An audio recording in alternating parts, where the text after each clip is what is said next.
settings. We owe lots of apologies to There we people go. right We're now. back on the right channel now. Stupid Procaster.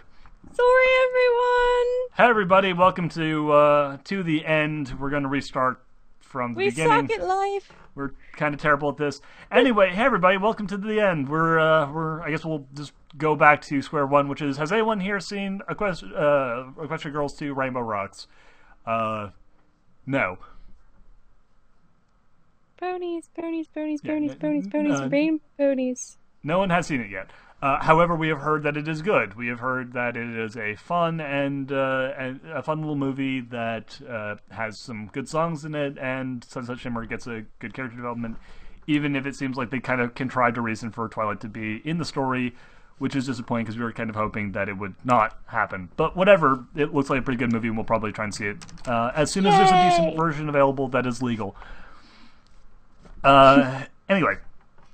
So, asterisk. yeah, so that covers the first major topic we were discussing. Moving on to something else. Then we discussed text role-playing, which led into zombies, which led into jam. Once again, read Jam. It's a very good book. I'm not going to go over all the reasons why you should read it again, but suffice to say, it is a good book that you should read. It is funny. It's about apocalyptic jam. I mean, need you know more? Yeah, it's about the world, or at least Brisbane, Australia, being covered in flesh-eating jam, and the valiant efforts of a bunch of really unqualified people to try and survive in the Jampocalypse, which they call it that. They actually call it the Jampocalypse, which is the greatest word for it.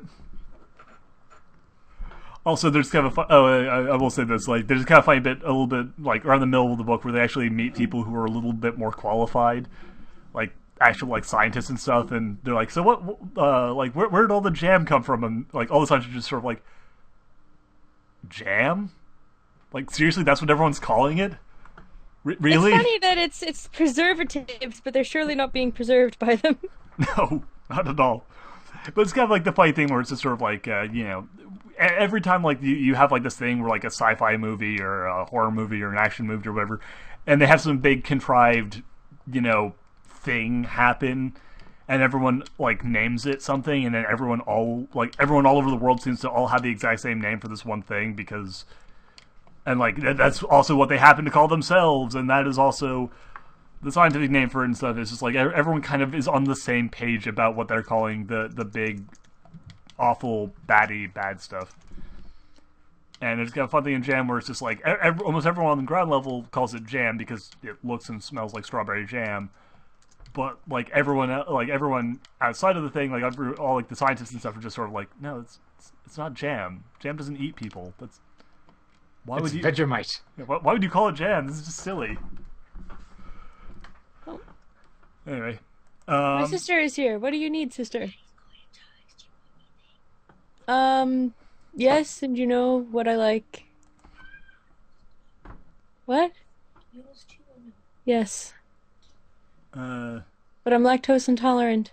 Oh, no. What? Nani, why? Yes. Sorry, that's my sister. They're trying to work on dinner, and it's like, do you want to have this with us? It's like, yes, but I'm lactose intolerant. Honey, I expected better of you. Why are you being intolerant of lactose? Come on. Oh, no, I know, and I Dude, love dairy so much, but I just can't have it. You say that. You say that you have dairy friends, but then you're like, but I'm also lactose intolerant. It's not because I'm, you know, racist against lactose. It's just, you know, I just don't like lactose. I'm intolerant of many different food items, so I'm not at least, like, I am fair in my intolerance towards things. Well, yeah, it's not really, you know, discrimination if you just like everything. I'm discriminatory to all the food groups. Yeah, Argo of the Crane. I am aware that it is possible to find leaked versions of Equestria Girls Rainbow Rocks relatively easily. I am, however, looking for legal versions, or at least versions that were not filmed on a camera phone.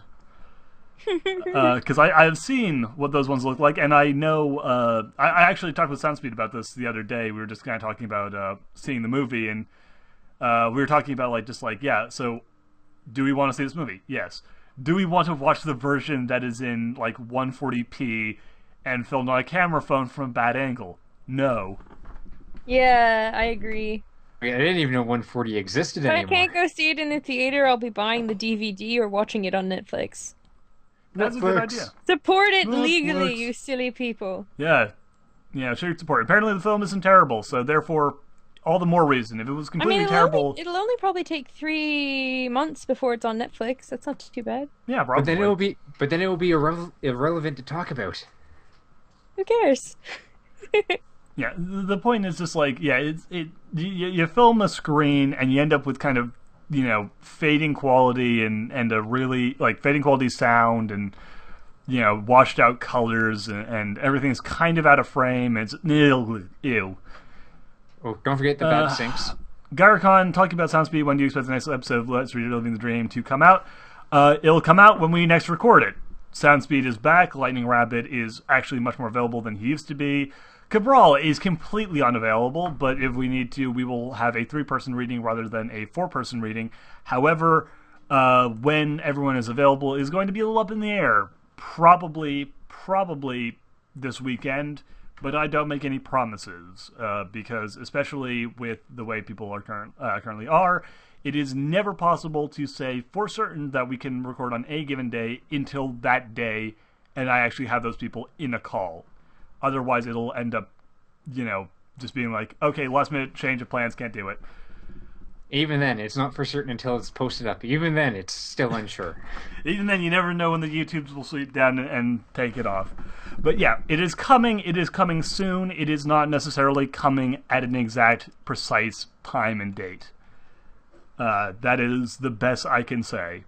What I can say is that New Game Plus and Pass-ins will be continuing as per usual. So there will be something. So, sit tight. Yay, things. Yeah. Anyway, so on another subject of opinion piece. Blah, blah, blah, blah. What happened? Let's see here. Yeah, since none of us have seen Rainbow Rocks, that does kind of make it a little bit harder to talk about the newest events in Pony, but there's a thing. This is a conversation topic, though I don't think either of you be all that versed in it at all. Apparently, Ted Anderson, one of the comic writers on MLP, the IDW comic, was fired over the last week due to online comments, as well as a cameo in one of the official comics. Apparently, he added in the OC of a Tumblr artist who is very, very open about her extreme dislike for bronies. And when people pointed out that he had put up her OC and asked him if he agreed with their opinions, he very openly on the IDW forum said that he did and berated people for criticizing her inclusion, and that ended up resulting in IDW essentially going, yeah, you are insulting, you are directly antagonizing the people who buy our comics, you are not going to be making comics for us anymore. So he got fired. That's good. Yeah. Great. You can't just keep people around who don't have the right demeanor for what you're doing. Yeah. It's an odd situation though, because I agree with the IDW's decision to let the guy go because he was actively antagonizing the customer base, which is never a good idea. It is never a good idea to go to the people, unless you are an independent comic writer who is insulting your own family. I mean, even that's a stupid idea, but hey, it's your own thing. But when you are hired by someone to when you are hired by a company to write for them, and then you insult the people that company relies on for their income, that's not a great move. Not super fun. Not super great idea. What makes it somewhat awkward though is that the guy before he got let go was also talking a lot about his views on sort of the Tumblr social justice warrior feminism thing that's been happening recently. So then when he was let go, there's been a bit of a kerfuffle about, how much of it was because he was, talking smack about the the comics fans, and how much of it was due to his personal political viewpoints, which I personally think it probably had a lot more to do with the fact that he was directly antagonizing the, comic buying public. But it's still, one of those things that you can never, as soon as something like that gets brought up, it always turns just a little bit ugly. So that happened recently, and that's been... It's a good lesson, kids, to behave yourself on the internet. Yep.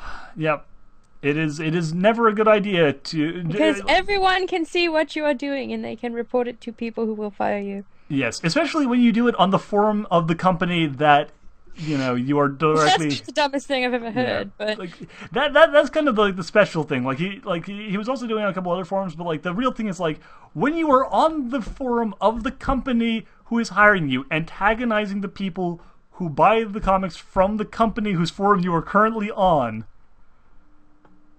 I really don't get how you expect to not get fired. It really seems like one of those things that is just a little teensy Maybe bit. he's really just such an angry person that being fired didn't matter as much as voicing his angry opinions. I don't know. Maybe. I'm still trying to understand the entire thing. It's every super bit odd. of it's every bit of it seems weird.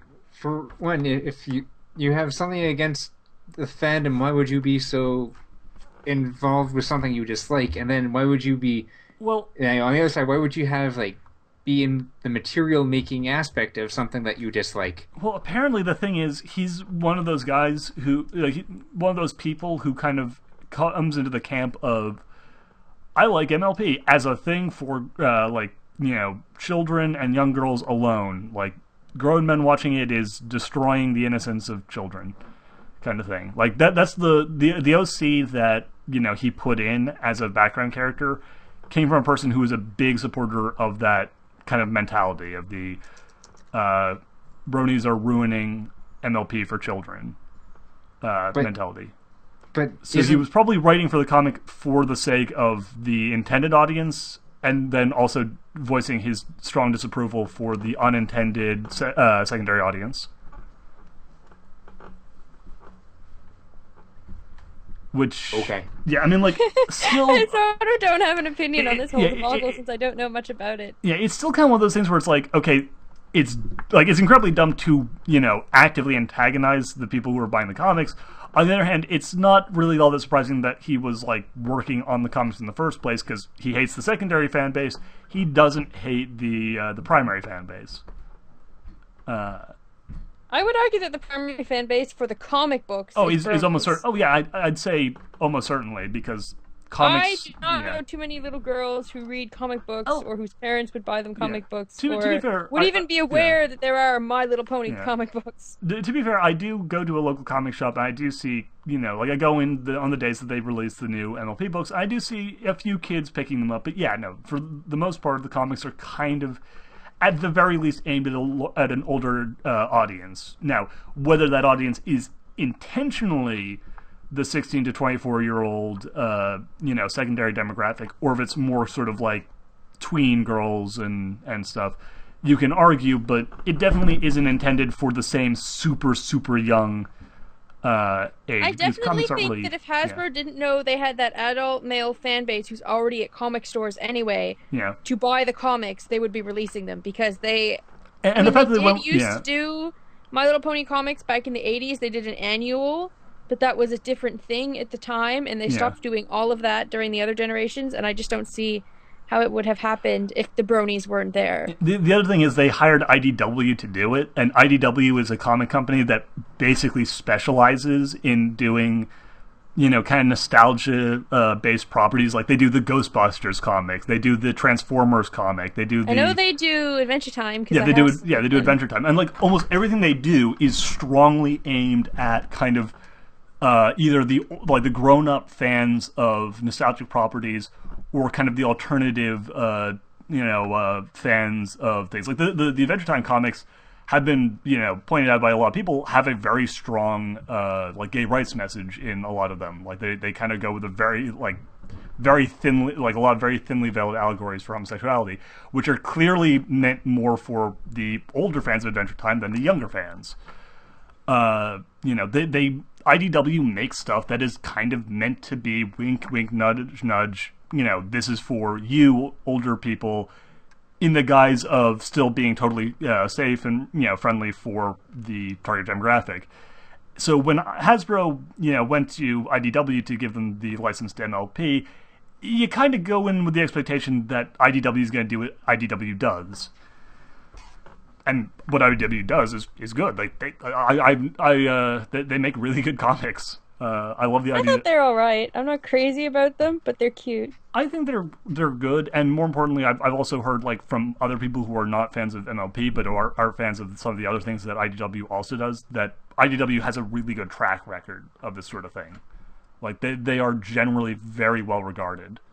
I've only read the Adventure Time comics and the My Little Pony comics, but I did like the Adventure Time comics, but I don't like the My Little Pony comics. So anyway, but yeah, no, the point is, yeah, it's IDW. Yeah, the point of all of that was just sort of that. Yeah, no, IDW is not a company you go to when you want people to make kid products for little kids that kids with like allowances are gonna buy. The other thing is that you can kind of tell with that is that almost always when kid products are made, they are always targeted at kind of lower expense. Like you very very rare, like you see like toys designed for kids are always cheaper than toys that are kind of designed for adults. Because the idea of it is that they're going for things that parents will pick up on the fly, or things that kids can buy with their allowances. And it's very I know that in G3 too, they didn't do comics for My Little Pony anymore, but they tried to bring back what was marketed as Cinemanga, which was something that Tokyo Pop does specifically, where they just take screen captures from a video and put speech bubbles on them.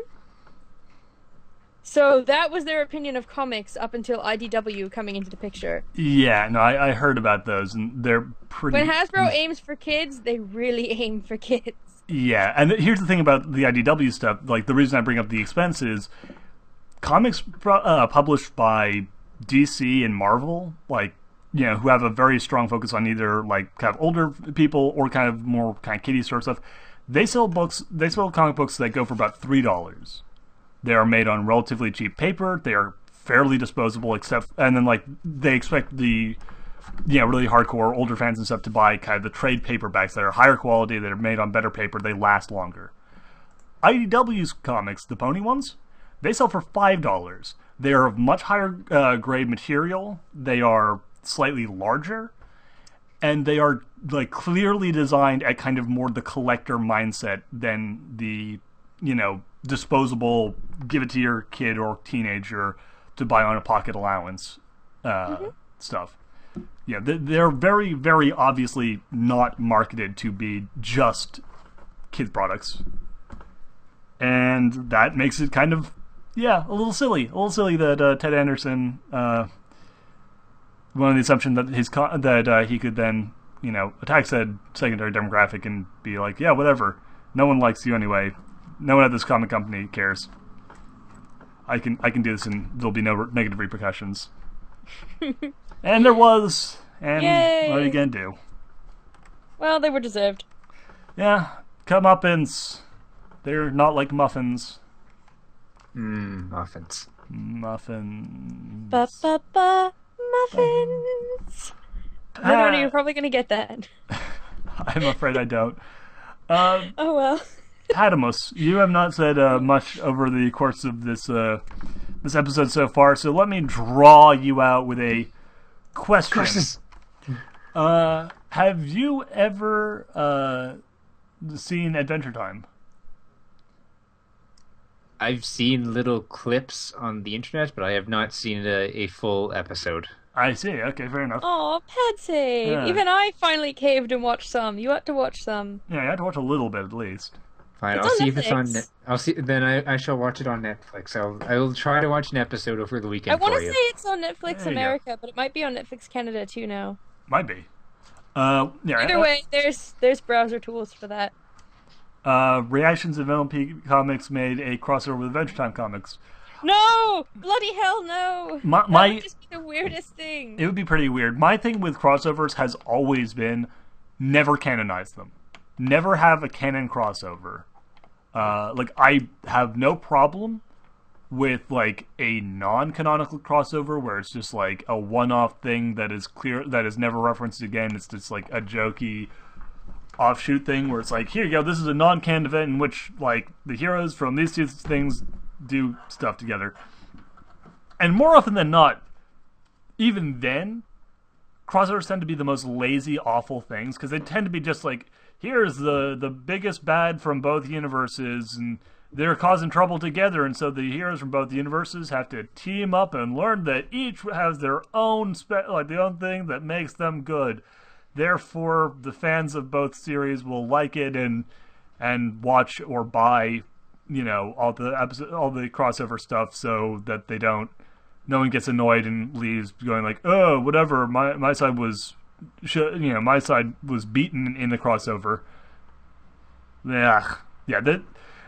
But a good crossover, you can do a good crossover, and as long as you don't canonize it, I don't really have a problem with people trying. Yeah, but the styles of the two shows and the humor and stuff are too different. Pretty different, yeah. I don't think Adventure Time would be a particularly great crossover for MLP.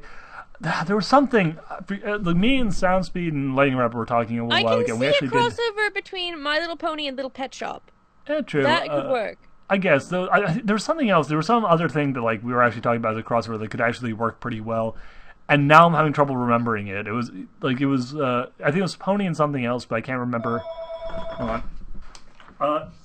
No, I don't see the Sonic comics being a good crossover at all. Both because they... Okay, for many, many reasons. One of which just being the fact that they are tonally extremely different. That's kind of one important thing. You had to have things that are tonal good match. MLP and Doctor Who could work, theoretically. If you kind of go with the much more goofy, lighthearted style of Doctor Who. Again, non-canon, obviously. But, like, if you were to go with kind of, like, the really old school, you know, classic Who, when they were going really kind of goofy and, like, the Doctor as Merlin or, you know, that sort of thing, that could work. I could see, you know, Doctor Who going to the MLP world and solving some Monster of the Week problem and it being kind of cute. Again, as long as it was not camped either show. MLP and Gravity Falls. I have not seen Gravity Falls. I keep on being told I should. I keep on intending to. I have not watched it yet. I don't watch it either, so sorry, loves. Alright. As Garricon says, yes, technically you can cross over Doctor Who with anything because that is the nature of the show. That is entirely true. I mean, I'm voicing right now in a My Little Pony Doctor Who crossover, but I don't think it's a good idea. Fair enough. What are you doing for it? I'm doing Princess Luna and probably a myriad of background voices. Alright, fair enough. Yeah, like, I don't know. I think the problem is that, I think the problem is that, with Doctor Who is, like, with Doctor, like, a lot of, like, the Doctor Who and assistants sort of things. So some of those work, some of those don't. I think the problem is that too many people kind of have the idea of Doctor Who as being classic Who, as being new Who, rather than taking Doctor Who as sort of an overall, as a whole series, classic and new, because they're very different shows. In fact, each incarnation of the Doctor is basically a slightly different show. And, like, a lot of people kind of got the idea that, like, the Moffat era, Tennant and what's his name? Smith. Smith and Capaldi. Yeah, Smith, Capaldi, and Tennant, and Eccleston, and don't get me wrong, I love Tennant's a great actor. I love him in what's that new the new show? It's like not Thames. It's Grace Point. Grace Point. Yeah, you're right. He's great in that. And they're good actors. And Eccleston has been great in a lot of things, and obviously Pierre Capaldi is a fantastic actor. With a huge resume of unbelievably wonderful roles, including a cameo on Doctor Who, and now playing the Doctor apparently. Yeah, he was in when they were in Pompeii. Yeah, right. Yeah. The point is, these are all fantastic. Like, these are fantastic actors, fantastic characters. There's some great episodes, etc., etc. However, I think that the bits, a lot of the classic Who stuff, kind of works a little better for a crossover with something like Pony. Like when it was not taking itself quite so seriously, and when it was not trying to be quite so serious, action-y, showy kind of thing. I don't know.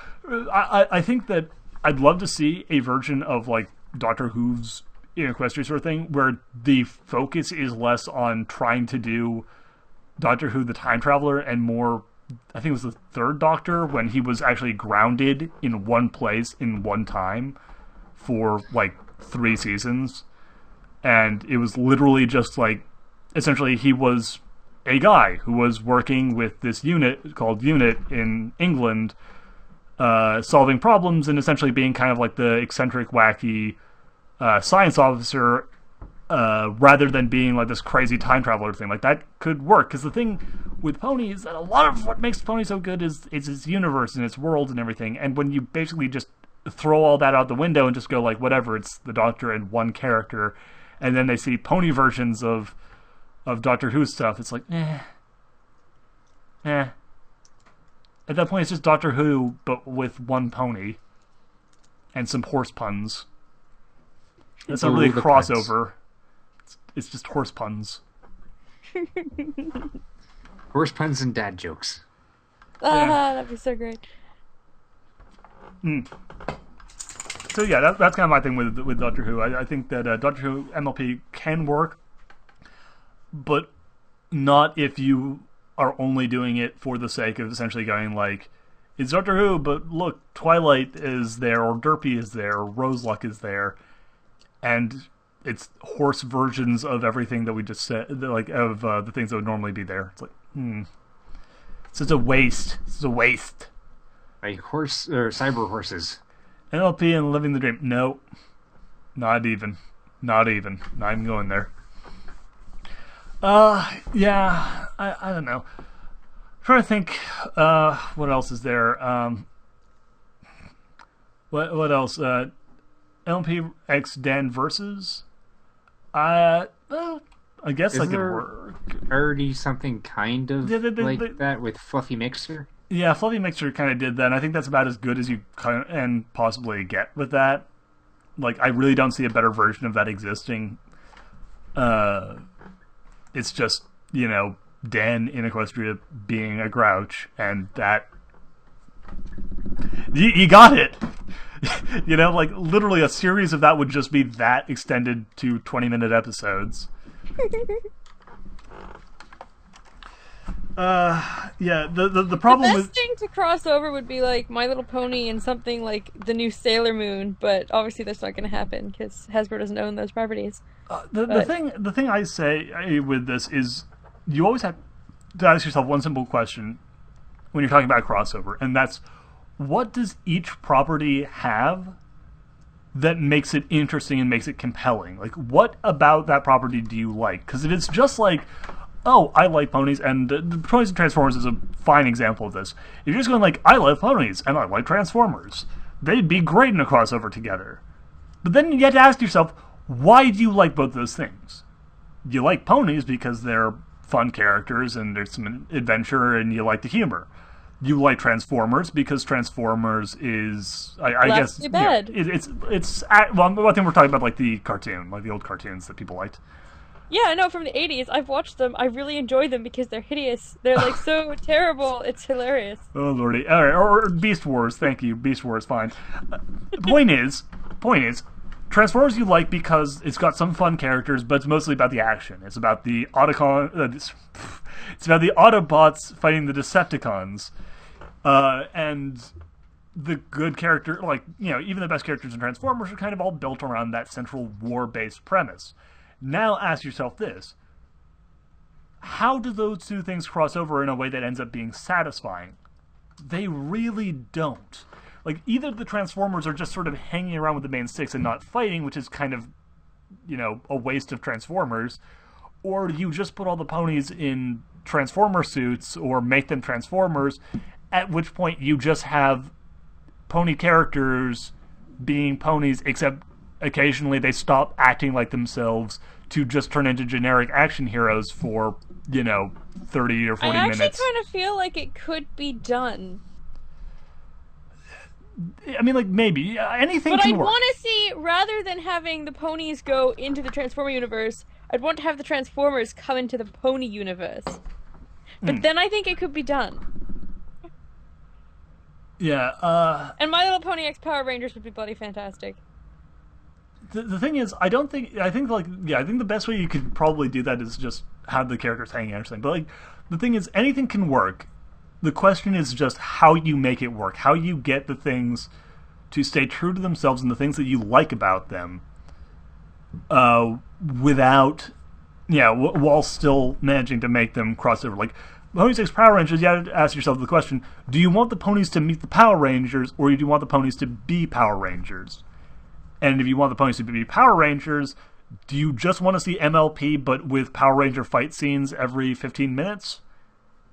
Because you could just watch ponies and then put on Power Rangers if you wanted to do that. Yeah, it's just like, really think about that. Like, think about if what you are wanting is a true crossover or just bits of both shows spliced together. Because I'll give you, like, spoiler warning, you can do that a lot more easily than trying to get a giant multi-million-dollar, crossover project. Yep. Just like, watch the two things. It's fine. You'll enjoy them. I mean, like, again, and that isn't to say that it cannot work. You can have things that work over that should not work, or you can have things that, like, with a little tweaking and stuff, could probably be made pretty fun. Like, I could kind of see maybe having a show that was like Buffy the Vampire Slayer, but all the main characters, like the Scoobies and Buffy, are replaced by the ponies. You could probably do something with that where it would be funny and would work, because both shows are very reliant on their characters and character interaction for humor. So that could work. Because the inherent thing that you want out of both shows is compatible. Another one, Doctor Who X Sherlock. Could work. I actually think that would work. Yeah, Sherlock. I would totally be okay with it. In fact, what would be fun? Doctor Who ends up having to, run around London solving crimes as Sherlock, while Sherlock is running around in the TARDIS trying to figure out how to get back home, while also solving some sort of space-time thing. That could be fun. That could be fun and funny and really, really cliche and stupid, but fun. And John ends up stuck not with Sherlock, but with Doctor. Exactly, yes. So, like, I would so watch that, and I don't like Doctor Who. Yeah, whatever companion the Doctor currently has is now, like, having to, like, rein in Sherlock, and John Watson is trying to deal with a different sort of eccentric weirdo. Like, that could be fun. See, that's the type of thing where the crossover can work, because the two things, like, the things that the show does that you watch them for, are compatible, where you can kind of, like, mix and match a little bit and end up with something that still is true to the spirit of both shows. Whereas if you on that note, for cartoon crossovers, I think if I was going to cross over two cartoons, it would be Adventure Time and Steven Universe. That's the name. Steven Universe. What's that about? I think those two things would cross over well. Oh, and what are those two things about? Well, Adventure Time is Finn. It's a bro show. He has Finn, and he has his Jake, the dog. Okay. And they go around solving adventures with really, not necessarily clever solutions. They're, like, really silly sort of solutions to problems. And Steven Universe is the same sort of thing, where it's a young boy character again, probably about the same age. But instead of having a bro character, he has his 3 female characters that he hangs out with. That are, like, his guardians, I guess. They're not his dad. His dad is there, like he has a parent, but he hangs out with these girls who are trying to like impart good lessons on him, which Adventure Time's not really about good lessons in a direct way, but roundaboutly. And he also like they are magical girls, and they end up having to fight things and stuff. And Steven always comes up with a roundabout, like accidental solution to winning battles or trying to solve whatever problem they're having. So the two shows would be very compatible, actually. Yeah, fair enough. That sounds, yeah, it could work. Hold on. Well, let's see here. There's a couple of people bringing up things. All right, Argo of the Crane. I've not seen Naruto or Bleach, so I cannot speak as to either one of those things. Those are Grim Adventure. Let's see here. Yeah, you start getting into anime, and I just have no idea what you're talking about. I actually do know anime, but I don't like Naruto, and I haven't seen Bleach, so... Yeah, and then you start saying words like Yokaru, Kanashi.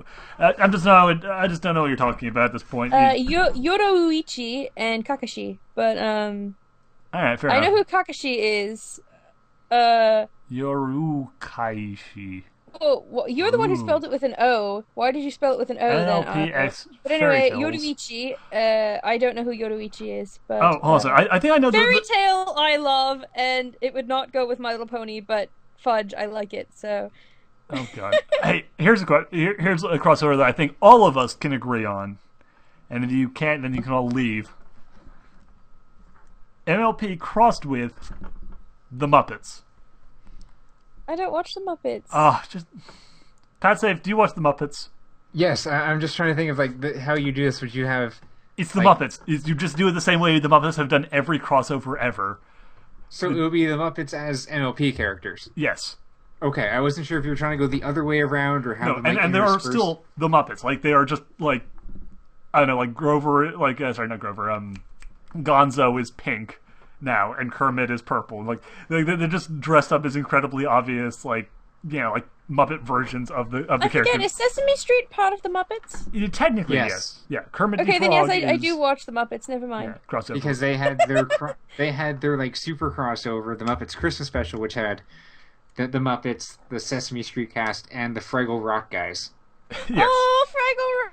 Yeah. That was my childhood. The Jim Henson Company has made all of our childhoods. That is simply it. Kermit dressed as okay, I could see that. Well, there's other things that were far more influential to my childhood than Fraggle Rock, but Fraggle Rock was the one thing I liked as a kid that my dad liked too. So nice. Oh man, I know they'd probably do something like Kermit as Celestia, but I would love to see Celestia and Luna as what are their names? The two old men. Yeah, the two old men. Sit in the theater and complain. Yeah. Although I'm trying to think who would make the better Twilight, Kermit or Sam Eagle? Oh my God! Oh, I'd love to see Sam Eagle as Twilight. Because the like Applejack would definitely be thinking Fozzie of Bear. Twilight goes with Sam Eagle. True. Fozzie Bear would have to be Applejack, obviously. I sort of see, Can Pinkie Pie be the one that doesn't talk and just blows things up in the little glass jar? Oh, Beaker. Could be. I could also see Animal as Pinkie. Just oh no, you're right. Yes. just every time she's supposed to say something, like supposed to make a joke or anything, he just starts like going like rah, rah, rah, rah, rah, rah, and like swinging his arms around. Like that'd be perfect. Okay, but I with every Muppet movie, there is celebrity cameos. Yes. So who I need to see the would new one cameos actually. be? Rarity's Miss Piggy. Yes. Oh Absolutely. my God, yes. So much yes. I have to think that Spike would be a celebrity cameo. Yeah, Spike would probably be like one of the celebrity cameos. This have like, oh God, it'd be kind of horrible, but I'd love to see Peter Dinklage as Spike. I don't know who these people are. So. He's a British little person actor who has won several awards for his various performances, including a lot of recognition for playing Tyrion Lannister in Game of Thrones. He is, he's a fantastic actor and one of the very, very, very few, little people working in Hollywood who gets respect as an actor and is not just typecast as that one, short person who we can use in movies where we need a tiny person. Yeah. Which is great. I love Peter Dinklage. But yeah, it's a little, which makes it a little mean to say that he should be Spike, but like, it would be kind of great. Spike. Spike is great. No, just to throw another one, he can be Stephen Magnet. That works. We need to have a really, really fabulous character come play Stephen Magnet. Oh god, you know what? Actually, no. Celestia would have to be. Twilight would be played by Kermit, and then there'd be like Celestia as a celebrity cameo. Like it'd be like, I don't know. They have like Judi Dench or something just come in as Celestia at the end. Or heck, it's we need to have like a really like ridiculous cameo, like some famous comedian, because I always have someone funny. Yeah, actually, I could almost see like Lady Gaga in like one of her ridiculous sun-based dress as Celestia at the end. Like that is the kind of completely silly, over-the-top goofiness that the Muppets love to pull off. I don't think Hasbro would want to relate My Little Pony to Lady Gaga necessarily, but I can totally see Muppets doing that. Yeah, like I don't know if it would necessarily like be a thing that would end up happening, but just like in the theoretical silly world that we're imagining, I would love that. That would be just like the perfect, completely over the top thing. Yeah, she is a fan of the show. Like she is a fan of the show, so she would possibly be willing to do it. Willem Dafoe as Gummy. That would be great. I want to see like RuPaul come in as some sort of competition designer for Rarity. Oh goodness. Oh god, they have what's his name? Who's the one fashion guy who was in the one episode? Like he was. It's not Fancy Pants. No, it's not Fancy Pants. It's not Trevor. I know it. I know it. I so know it. Hoity-toity? Hoity-toity. That's yes. You have Tim Gunn come in as Hoity-toity, just like make cameo. So much, yes. I actually was working for a little while on a My Little Pony mass multiplayer online game with some people where I was doing writing, and we wrote a Tim Gunn cameo character. Yes. Oh my god, Tim Gunn is the best. I love Tim Gunn. As a designer, because Tim Gunn is bloody fabulous. I was watching Project Runway before I came up, actually. That's why I was late. Oh, nice. I usually watch that right before. I usually like finish the RPG section of the Saturday show, and then I go and watch Project Runway until the. I can't believe you watched Project Runway. Duhad, you just got amazingly better than you already were, and that wasn't even possible because you're already amazing. But I'm telling my sister, and she's going to love you. Wonderful. No, I love Tim Gunn though. He's great. Patrick Stewart as Starscream. Who doesn't love Tim Gunn? He's great. He's like such a friendly dude. Like he's such a like. So Tim Gunn has to cameo somewhere to do with Rarity. Just yes. Yeah. Well, yeah. Tim Gunn does voices for cartoons now. Why the hell has he not been in My Little Pony? I don't know, but that would be amazing. That needs to be a thing. I mean, he's doing the voices for Sophia the First. Huh. Well, it could only be a matter of time. Oh jeez. I mean, like, you probably should have, like, John Delancey as Discord, but I'm kind of seeing Tim Curry as Discord. Well, you can't really have the guy that plays the guy play the guy. Right. So I'm seeing, like, Tim Curry as Discord. You kind of can, because Discord is Discord. Yeah. But, actually, being the Muppets, you could have, like, a Muppet Discord, and then later in the film, like, near the end, he just turns into John Delancey because Muppets. Although, there'd have to be a Neil Patrick Harris cameo in there somewhere. Yes! Like, even if it was just like the same as the first one, where he just kind of shows them, I was like, yeah, I was asked to be here, so yeah. No, he just like kind of comes in near the end to help bring in like the last missing piece of like the elements of harmony or something. I want to see him show up as like a Barney Simpson type character with Rainbow Dash and writing a new bro code. Oh god. Like the bro hoof code. Oh goodness. Oh my goodness. I feel like the bro hoof code could be a thing. It could. It totally could. Oh my god. Okay, it is now a thing. I created a thing! Yay! Woo! Tommy was so scared. Oh god. Well, people, we're at the end of our time. We actually have been getting a lot of requests to do hour-long shows because it's a lot easier for most people to listen to. So, as per usual, we will be back tomorrow at 3 o'clock Eastern Standard Time for the live show, and we'll be back next week at this same time to do more. Jeez, they're really upset about us leaving. I know they are, but like again, I get so sorry, way guys. more people who like watch this, like as a thing afterwards, who were like, when we started doing hour-long shows rather than 2-hour shows, were like, oh my god, thank you so much for doing this. Like, I had trouble sitting through a 2-hour, like, podcast of this, but like an hour is perfect. So yeah, I know it sort of sucks, but on the other hand, like, we could just hang out a bit longer and just clip the YouTube show. We might. Well, the other thing is I have a couple things I have to do today as well. Right, but, right, okay. As per usual, we are around. I'm around tomorrow for more just general stuff. And there is. There's. How about this? What we might be able to do is next week. I will see about getting PadSave or Nonopolis the password to get in to run the show. And then when I have to go, they can stick around and hang out with you guys for as long as they want to. Honestly, I like that idea, but I think I'm busy next week. Oh. No, wait, next week is the 10th, not the 17th, right? Yes. It is the 10th, yes. The 10th. Oh, yes. Never mind. Yes, no, I'm good. I was getting a week ahead of myself. Hooray! Nani was ahead of herself. This is all fine then. So yeah, next week we will have. Also, I will make sure that the show, we all know the show, what time it's going to be on time next week. Properly, like. It'll be good. So yeah, next week keep screwing it up. I will make sure that they have the ability to host the show after I need to go, and I will basically just save and record the first hour. And then they can do whatever they want from then on out for as long as they want to go. And everyone wins. It's funny you should mention that. You guys should show up tomorrow if you... I won't say anything else.